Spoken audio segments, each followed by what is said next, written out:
Hello everyone, welcome back to the channel. Hope you are doing well and fine, and in today's video I'll be showing you how to fix PrizePicks Withdrawal failed.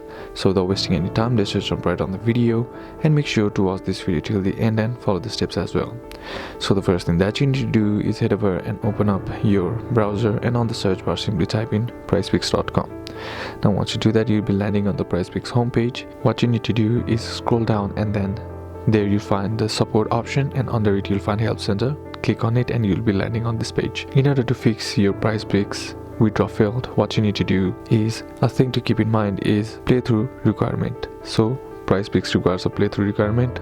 Unlike any other providers, has a very simple and consumer-friendly playthrough policy. You only have to play through your deposit and promo funds one time before you can withdraw. For example, if you deposited $10 and get matched an additional 10 in promo funds, you have to play a total of $20 worth of entries, and then you are free to withdraw your win. And the next to keep in mind is, why did your withdrawal request failed? So PrizePicks has a 1x playthrough requirement, which means you need to play through all the deposited funds once before withdrawing them. And then you can also, if the inaccurate bank account information has been given on the withdrawal request, which also causes the withdrawal to fail, then you can also, most payment methods can only be used to withdraw funds if you have previously used the same method to deposit funds, like Apple Pay or credit cards may only use for deposit. So only one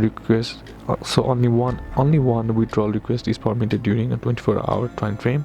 So these might be the reasons why your withdrawal has been failed. So that's basically how you can do it.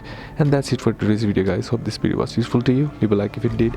Comment down below what the next video should be on. Consider subbing to the channel. Thanks for watching. Bye bye.